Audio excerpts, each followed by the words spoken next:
Voy a hacer una pequeña introducción a la naturaleza de la charla que voy a dar, porque como verán, a diferencia de las demás conferencias que hemos visto en el transcurso del evento, que son conferencias, algunas de naturaleza más explicativa acerca de qué es el metaverso, otras de naturaleza poco más histórica, mi intervención es un poco más especulativa. ¿Por qué? Porque intenté responder a una invitación que hace la universidad en este evento y es pensar más allá del metaverso. Es decir, no responder a la pregunta acerca de qué entendemos por el metaverso hoy o un metaverso, porque como hemos visto a través de las charlas no hay un único metaverso, sino que hay un conjunto de mundos digitales con unas determinadas posibilidades actualmente. Y lo que yo preparé es más bien algo de especulación científica con base en una determinada evidencia sobre tecnologías actuales de mejoramiento humano, que es en lo que estoy trabajando actualmente. Bueno, entonces hago una pequeña introducción. Nosotros trabajamos en un proyecto actualmente en la Facultad de Diseño Gráfico, está compuesta por 4 investigadores, de los cuales yo soy el investigador principal. Estamos Didier Correa Ortiz, Sebastián Uribe y Mariel Rodríguez en un proyecto denominado Nuevos Sentidos. Ese proyecto tiene por objetivo investigar nuevas interfaces de mejoramiento humano, particularmente en naturaleza sensorial, es decir, interfaces humano-computadora que extienden las capacidades de nuestros órganos sensoriales. Ese proyecto es realizado también con estudiantes. Este es mi pequeño equipo de estudiantes del semillero de investigación, en quienes me he apoyado bastante para realizar particularmente esta presentación. Como van a ver, muchas de las imágenes que yo empleo, si no la mayoría, son imágenes generadas por inteligencia artificial. ¿Por qué? Porque del tema que yo voy a hablar involucra una comprensión particular de la inteligencia artificial. Quería poner de ejemplo estas imágenes para luego utilizarlas como un artilugio argumentativo. Bueno, entonces voy a partir de la siguiente hipótesis. ¿Qué es pensar más allá del metaverso? Es decir, ¿cómo imaginamos nosotros un metaverso que fuera un metaverso semejante, parecido a lo que nosotros entendemos como la realidad física? Que no fuera un escenario semejante a los que existen actualmente, que son unos mundos inmersivos diseñados por un agente externo que es el programador y que nos permiten una cierta inmersión a través de un avatar y a través de unos artilugios, unos dispositivos, pero que realmente no responden a la utopía o a las distopías apocalípticas de las que hemos escuchado hablar esta semana. ¿Cierto? Algunos las ven como algo utópico, deseable, un escenario de mejoramiento de la vida humana desmaterializada. Otros lo ven como un riesgo de deshumanización de las relaciones humanas, etc. Yo, más que hacer valoraciones acerca de la naturaleza del metaverso, lo que voy es hacer unas especulaciones sobre las posibilidades futuras de ese metaverso. Voy a empezar con un tema que ha sido de discusión los últimos días y es con las inteligencias artificiales generadoras de imagen, particularmente con las inteligencias artificiales de un centro de investigación norteamericano, OpenAI, y su inteligencia artificial DALL-E 2, que, como ustedes saben, generan imágenes a partir de la comparación de rasgos asociativos, de la estructura de las imágenes, de su color, de la relación con el fondo. Pueden generar imágenes que no existen y utiliza una plataforma de otra inteligencia artificial de OpenAI, que es el GPT-3, que es una inteligencia artificial generadora de lenguaje, con la que hace unos meses hubo también una gran discusión acerca de si la naturalidad de la conversación con una inteligencia artificial particular de esas podía considerarse como una conversación con una entidad consciente, ¿cierto? ¿Qué pasa? Estas inteligencias artificiales son programas de computación diseñados para responder a tareas específicas y carecen de intencionalidad, ¿cierto? Responden a entradas que les da un programador, tienen unos límites, ellas tienen capacidad de aprendizaje, pero no son capaces de resolver problemas de acuerdo a sus propios intereses, carecen de intencionalidad, de autonomía, pero aquí vemos algunos ejemplos, son poderosas y nos muestran indicios de algo que puede llegar a ser más complejo, y es que una inteligencia artificial, por ejemplo, pudiera diseñar de manera autónoma un espacio virtual. Estas imágenes, por ejemplo, las desarrollaron los estudiantes en un proyecto que tenemos, de lo que voy a hablar ahora, que es acerca de cyborgización, es decir, de mejoramiento del cuerpo humano a partir de dispositivos tecnológicos.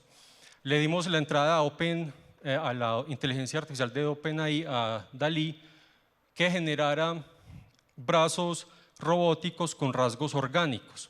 Entonces generó estas muestras. Otra inteligencia artificial a la que le dimos la instrucción de que generara imágenes que representaran el ser humano existiendo dentro de una realidad virtual, representó estas imágenes. Esas imágenes las genera la inteligencia artificial comparando imágenes de las cuales ya ha aprendido porque son entrenadas, ¿cierto? Pero no las generan autónomamente, es decir, ¿qué sentido tendría que una inteligencia artificial genere la imagen de un ser humano entre un espacio virtual o un brazo con aspecto orgánico? El asunto es que estas inteligencias artificiales, programas particulares que responden o son capaces de desarrollar tareas específicas, podrían complejizarse en una inteligencia artificial denominada general. Les voy a explicar brevemente de qué se trata. Una inteligencia artificial general o una IA fuerte es una inteligencia artificial capaz de mejorarse a sí misma y que hipotéticamente tendría la capacidad de tener intenciones, de ser autoconsciente. Estas inteligencias artificiales que tenemos actualmente no tienen intencionalidad, no tienen capacidad de automejorarse, aprenden, pero están limitadas. En un escenario de inteligencia artificial fuerte, autogenerativa, que se automejora, que se autocorrige y que se duplica, podríamos estar hablando de un metaverso distinto, de un metaverso más parecido a lo que vemos, por ejemplo, en la ciencia ficción, particularmente en Matrix. Matrix, por ejemplo, puede ser entendido como una especie de metaverso generado por una IA fuerte, es decir, una inteligencia artificial que se automejora, que en cierta medida es consciente, tiene una idea de sí misma, tiene individualidad, tiene intención, subyuga a la humanidad para extraer de ellos energía en un escenario posapocalíptico en el que la ausencia, por ejemplo, de recursos energéticos obliga a la máquina a que, para mantenerse a sí misma, utiliza la energía generada por el sistema nervioso y mantiene a los seres humanos existiendo dentro de su espacio virtual, ¿cierto? Bueno, ¿es eso posible? Hay algunos autores, particularmente Ray Kurzweil, enseguida hablaremos de él, que sostienen una hipótesis denominada la hipótesis de la singularidad tecnológica. La hipótesis de la singularidad tecnológica sostiene que en un determinado momento el desarrollo de las inteligencias artificiales, Kurzweil lo calcula en el 2045, esas inteligencias artificiales que hoy son inteligencias particulares, pero que se automejoran, se irán complejizando hasta el origen de lo que él denomina una superinteligencia artificial o inteligencia artificial fuerte que es consciente de sí misma, ¿sí? Esa inteligencia artificial general será capaz de reproducirse o de duplicarse, es decir, crear otras inteligencias artificiales generales, es decir, conscientes que a su vez se automejorarán y que llevará un proceso cíclico a una explosión de desarrollo de inteligencias artificiales generales, es decir, el crecimiento exponencial de inteligencias autoconscientes, con intencionalidad, autónomas. Una vez generado ese episodio, Kurzweil predice que la inteligencia natural, biológica, humana, será, en términos de las capacidades frente a estas inteligencias artificiales, pues será minúscula, será infinitamente pequeña. Pero también predice que nuestro cuerpo podrá hibridarse con la inteligencia artificial. Algunos filósofos, particularmente la corriente del transhumanismo, promueven la idea de que el hombre se debe mejorar a través de la tecnología y particularmente expandir su cuerpo mediante dispositivos que contienen o que están programados de manera inteligente, es decir, que tienen inteligencia artificial débil o inteligencia artificial particular, no inteligencia artificial fuerte. Pero ¿qué pasaría en un escenario donde el hombre se combine con la máquina y esta máquina a su vez esté dotada de inteligencia artificial fuerte, es decir, que tenga capacidad de autorregulación, que tenga una idea de sí misma, que tenga intencionalidad, etc.? Kurzweil se imagina un escenario de ese tipo y supone que el origen de la entidad híbrida humano-máquina que surgirá en ese caso ya no será humana, sino que el transhumanismo lo denomina el posthumano, es decir, una entidad simbionte que no tendrá las mismas capacidades humanas, sino que será otra cosa. Bueno, ¿qué pasa en ese escenario? Yo propongo la siguiente hipótesis: pensar en que la idea de metaverso utópico completamente inmersivo, donde podamos existir de alguna manera, posiblemente no serán estos metaversos que vemos ahora, que requieren de un programador o unos programadores que los diseñan, que diseñan la arquitectura, las interacciones, sus principios, sus formas de organización e interacción con un humano, sino que propongo lo siguiente: pensar en un escenario donde una inteligencia artificial general, es decir, una inteligencia artificial fuerte, sea capaz de desarrollar un mundo virtual. Un mundo virtual que se construye bajo sus propios principios, que define sus propias normas. Es decir, que estaríamos pensando en un mundo virtual completamente autónomo, que se hace a sí mismo, que yo denomino una realidad virtual autogenerada. Esa realidad virtual autogenerada es lo que podríamos denominar un metaverso AIF, es decir, un metaverso con inteligencia artificial fuerte. Es una realidad que se construye a sí misma.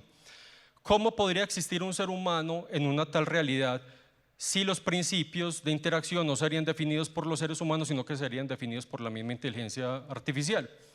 Bueno, hay unas limitaciones, como vamos a ver. Al principio de la diapositiva de la presentación puse dos opciones de cómo un ser humano podría existir en una realidad virtual de manera completamente inmersiva, es decir, existiendo realmente en esa realidad virtual. Una de ellas es la hipótesis de la digitalización de la mente y otra, que es la que propongo que exploremos, es la hipótesis de la cyborgización. Entonces, ¿cómo es posible imaginar la existencia humana en una realidad virtual autogenerada, que es a su vez una inteligencia artificial autónoma e intencional? Hay una limitación y es el cuerpo. ¿Por qué? Nosotros nos hemos imaginado un escenario, sobre todo promovido por la ciencia ficción, en el que la mente humana se puede digitalizar.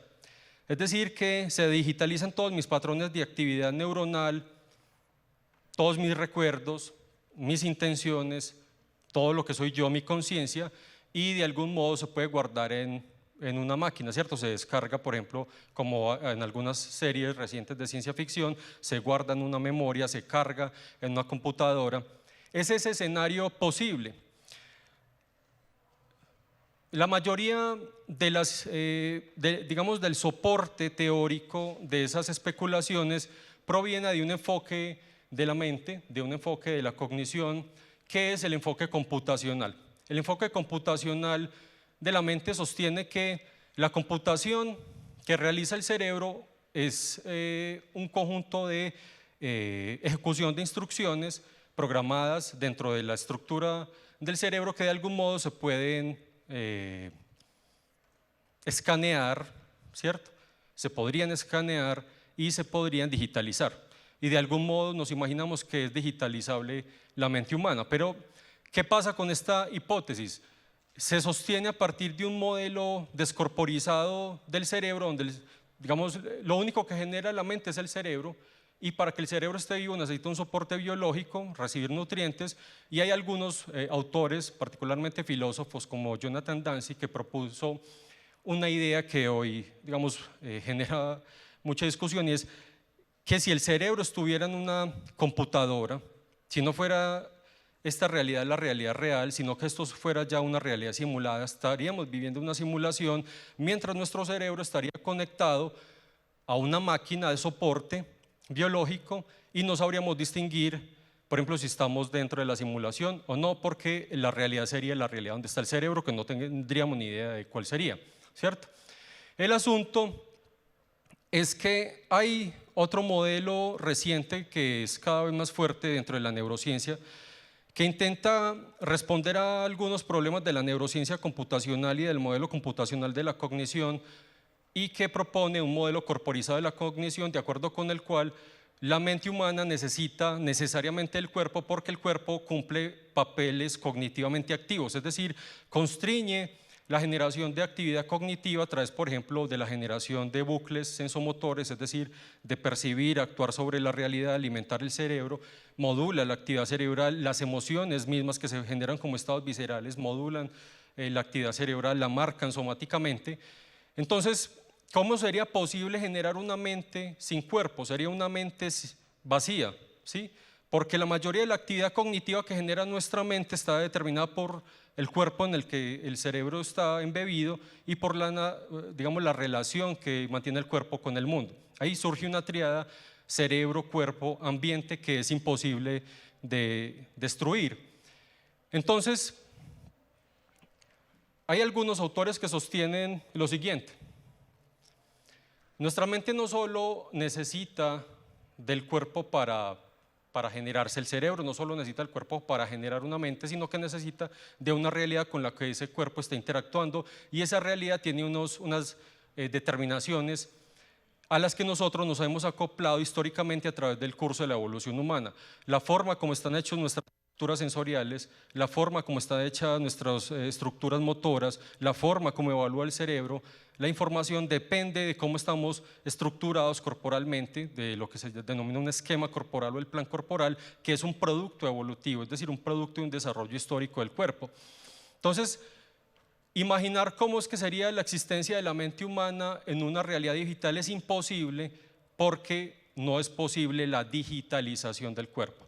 ¿Por qué no es posible la digitalización del cuerpo? Porque el cuerpo es una estructura biológica que responde a unas necesidades adaptativas, tiene unas funciones, y esas funciones no se pueden digitalizar. Por ejemplo, parte de lo que regula la actividad mental son procesos metabólicos, la transformación de energía, incorporar nutrientes, transformarlos y expulsarlos al ambiente en forma, por ejemplo, de entropía. Somos una máquina que mantiene un flujo de energía. ¿Para qué digitalizar un cuerpo con órganos viscerales que no van a generar necesidades biológicas? ¿Cómo van a regular esos cuerpos digitales? Ahora escuchamos un concepto metacuerpo que me pareció interesante, que ese sería un metacuerpo. El cuerpo digital sería un cuerpo con órganos que no tienen funciones orgánicas, que no tienen funciones metabólicas, que no determinan la actividad mental. Entonces, en lugar de pensar en esa posibilidad de la digitalización, que parece que es biológicamente imposible, podríamos pensar en otra posibilidad, que es la que yo propongo aquí, que es la de la cyborgización, es decir, hacer del cuerpo una entidad cada vez más tecnológica y menos biológica, pero que la tecnología sigue respondiendo y sigue teniendo funciones corporales. Vamos a ver algunos casos. Dentro del ámbito de la filosofía se han sostenido una hipótesis en particular que se denomina la hipótesis de la cognición extendida, según la cual los objetos externos se acoplan con el cuerpo, modulan la actividad cognitiva y funcionan como si fueran partes corporales extendidas. Pero además podríamos interiorizar esa tecnología y producir una recorporización, un reembodiment. Es decir, si yo introduzco una tecnología a mi cuerpo, por ejemplo un implante cerebral como el Neuralink o como uno que vamos a ver ahora que se llama el BrainGate, si incorporo un sensor, por ejemplo un implante de sustitución sensorial, oído, visión, es decir, para alguien que perdió la visión se implanta unos sensores que le permiten escuchar información visual y le sustituyen la visión por el oído. ¿Qué pasa? En este escenario estaríamos hablando no de una digitalización del cuerpo, sino de una maquinización del cuerpo, que es distinto. Y eso sí es posible. ¿Por qué? Pues porque lo estamos experimentando hoy. Hoy cada vez es más frecuente ver seres humanos que portan tecnología, ¿cierto? Con brazos biónicos, con extremidades biónicas, con implantes visuales. Así que vamos a ver casos de prótesis visuales, prótesis auditivas, que están conectadas directamente al sistema nervioso. Entonces, en lugar de pensar, por ejemplo, que nuestra existencia en el mundo virtual autogenerado, ¿cierto? Que es un mundo virtual con inteligencia artificial, requiera la digitalización del cuerpo y la mente para existir allá, posiblemente es más realista un escenario donde el ser humano se transforme en su estructura corporal en algo cada vez más tecnológico, que sí pueda estar conectado mediante procesos informáticos a unas entidades que vamos a denominar simplemente digitales, unos objetos que existirían pero que son digitales y con los cuales se puede interactuar como si fueran objetos reales. Miremos aquí, por ejemplo, ¿qué existe hoy que nos permita especular con esa cyborgización, ese reembodiment que posiblemente nos permitirá interactuar con una realidad virtual autónoma, ¿cierto? Que se autogenera? Bueno, los dispositivos denominados interfaces cuerpo-computadora o cerebro-computadora, que son cada vez más frecuentes, decodifican la actividad neuronal de una región específica para la cual está diseñada esa interfaz. Por ejemplo, interfaces que decodifican la información de la corteza somática y del área motora para entender señales y controlar un brazo que hay afuera. Seguida vamos a ver casos de ese tipo. O una interfaz que se conecta a un nervio sensorial y que cumple las veces de una piel artificial y que podemos sentir como si fuera nuestra propia piel. Enseguida veremos casos de esos. Es decir, hoy existen interfaces cerebro-computadora que permiten pensar que un artefacto retroalimente al cerebro y que funcione como si fuera una parte corporal. Y en la medida en que funcione como si fuera una parte corporal, entonces podríamos decir que cumple una función como las partes de nuestro cuerpo en la regulación de la cognición. Es decir, que podrán constreñir la actividad cognitiva, podrán distribuir la actividad cognitiva, podrán imponer limitaciones, pues porque la actividad del cerebro está limitada por la forma de interactuar del cuerpo con el mundo, y esa tecnología permitirá unas ciertas interacciones.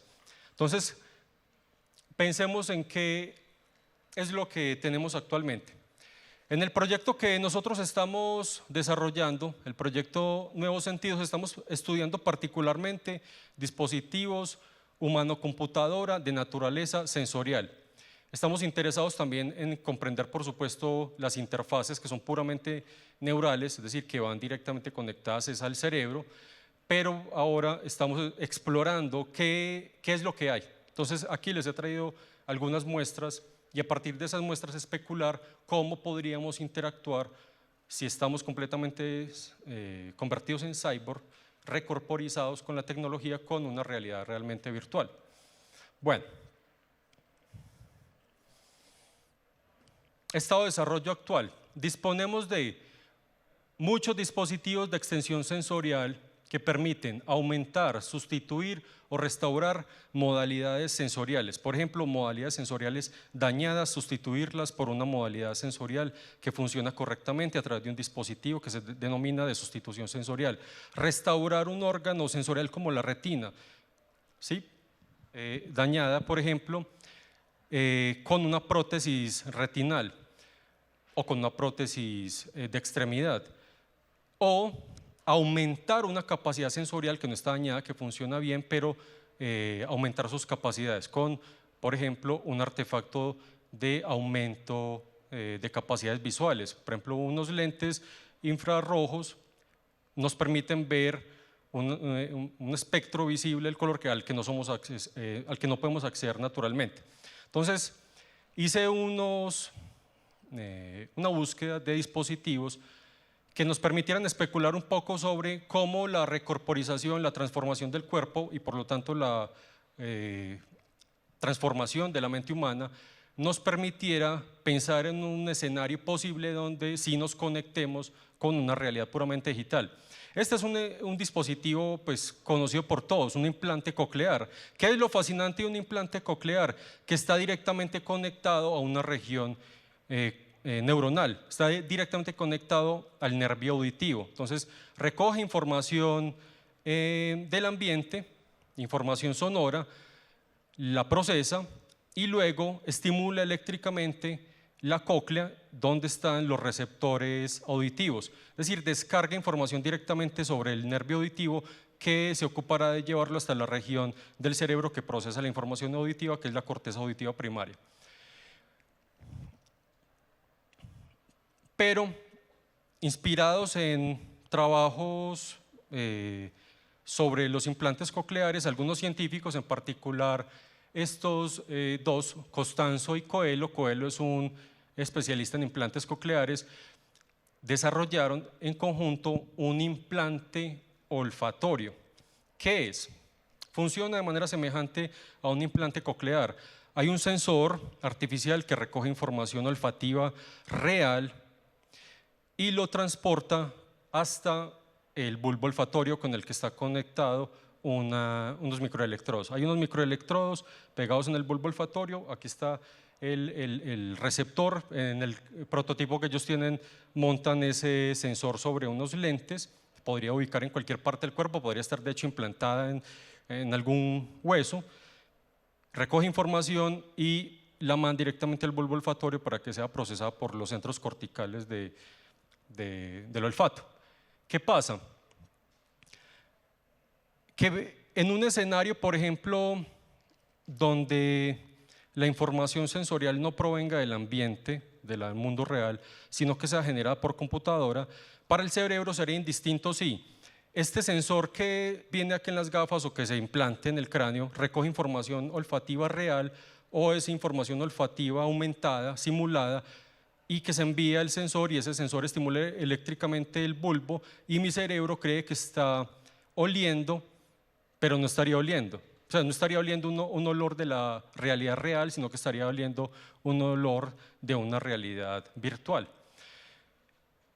Enseguida propondré más o menos una idea de cómo puede ser eso posible. Aquí tenemos un implante distinto, es un implante para restaurar el tacto en personas que lo han perdido por algún tipo de lesión.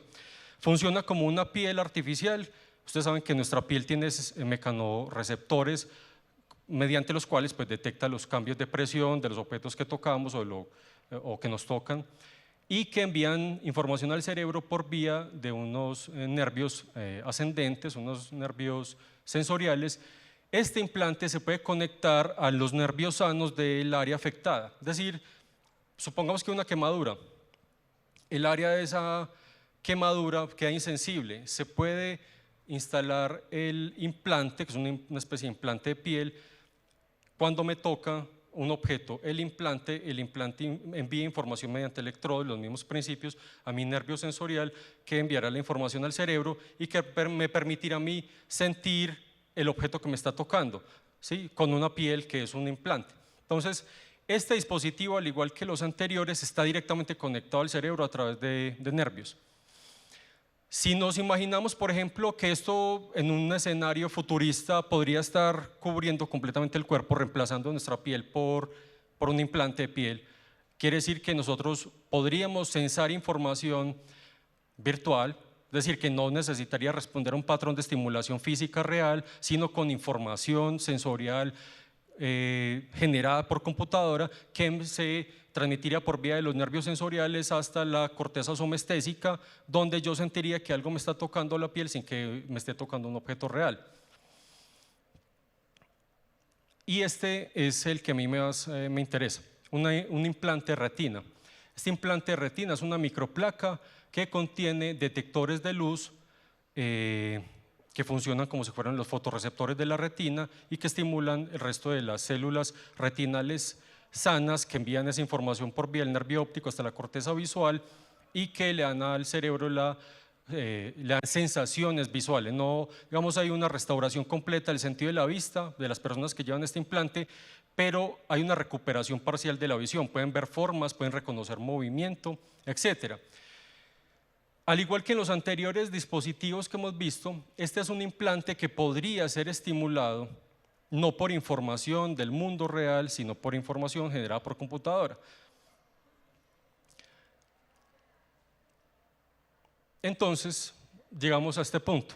¿Podría yo interactuar con una realidad sensorial de manera completamente inmersiva, portando tecnología como la que hemos visto en el momento? Sí, de acuerdo con mi hipótesis, sí, pero no ahora.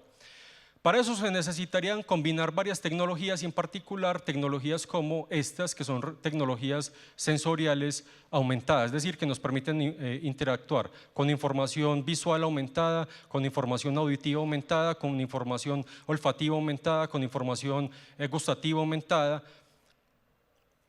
Vamos a ver algunos casos. Este dispositivo, por ejemplo, funciona con unos lentes de VR, VR-AR, es decir, realidad virtual, realidad aumentada, leen todo el espacio de interacción visual. Esto, digamos, lo llevaría a una persona con discapacidad visual.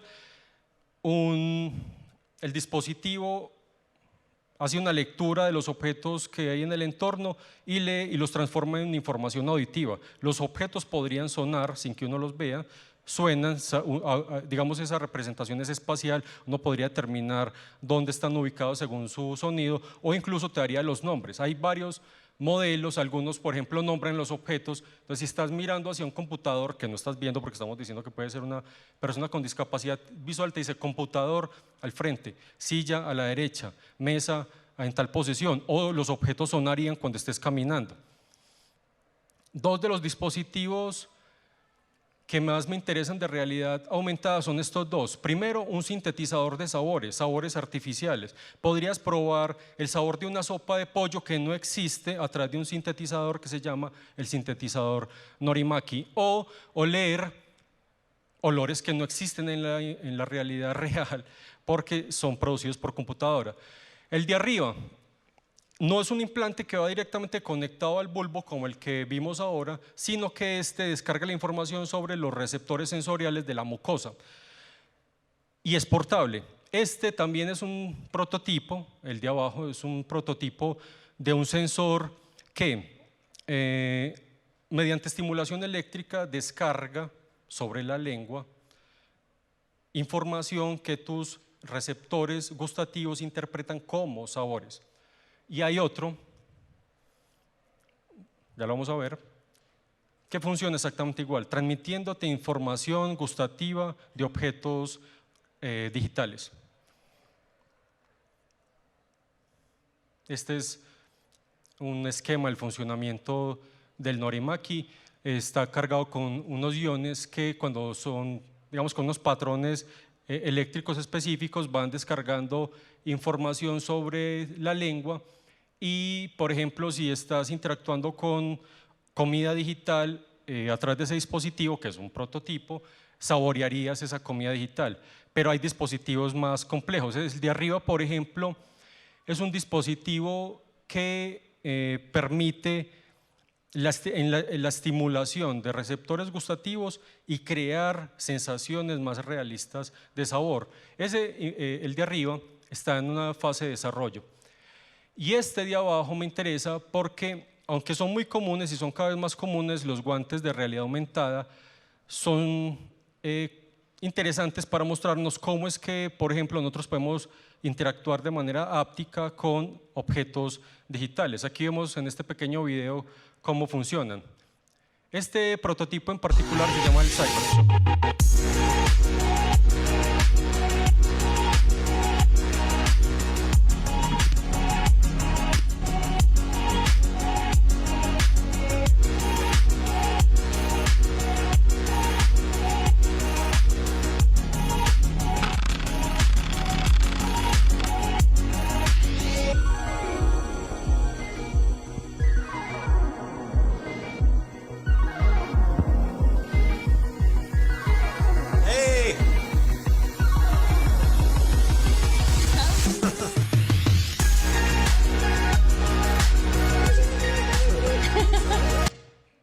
Bueno, entonces, perdón, era el CyberTouch.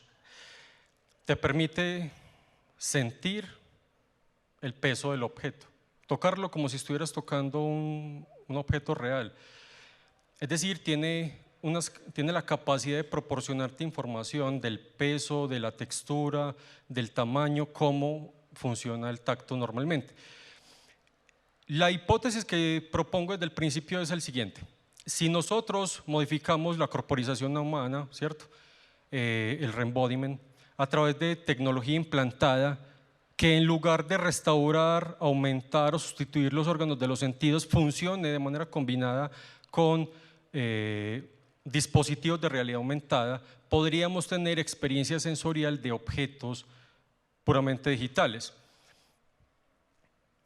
Eso es más o menos lo que vemos en la ciencia ficción y particularmente en Matrix, pero no es completamente descabellado. Aquí vemos, por ejemplo, esta interfaz, la BrainGate, es una interfaz que va directamente conectada a la corteza motora, que decodifica, por ejemplo, la intención de mover un brazo en personas con parálisis y que les permite mover un objeto del mundo que no es propiamente su cuerpo, pero que el cerebro asume como una estructura corporal extendida. Esta persona, por ejemplo, tiene parálisis, tiene el dispositivo BrainGate implantado en su corteza motora, mueve este brazo robótico con la mente. Para el cerebro es indistinto si ese brazo es su brazo real o un brazo robótico. Para el cerebro es su brazo, toca el objeto, lo suelta, ¿cierto? Interactúa con él.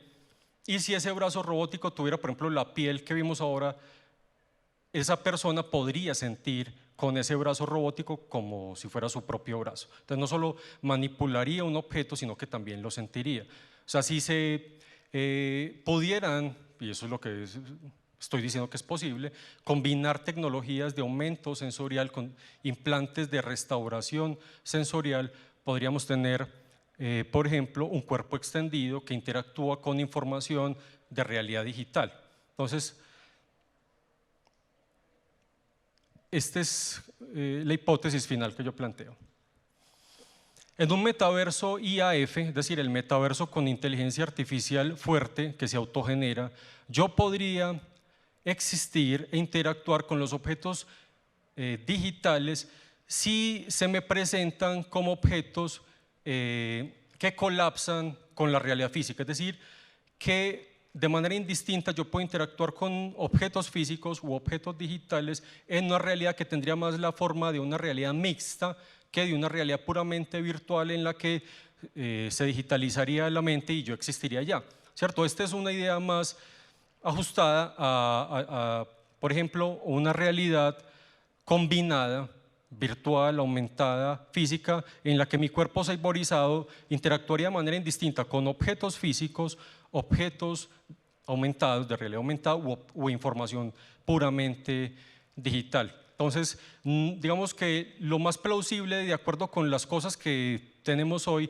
no es digitalizar el cuerpo y la mente humana para existir en una realidad puramente digital, sino cyborizar completamente el cuerpo de tal modo que interactúe con una realidad autogenerada y que será posiblemente mixta, ¿cierto? Bueno, esa es la hipótesis que para algunos puede ser de ciencia ficción, para otros es una posibilidad científica que ofrecen las cosas de las que disponemos actualmente. Muchas gracias.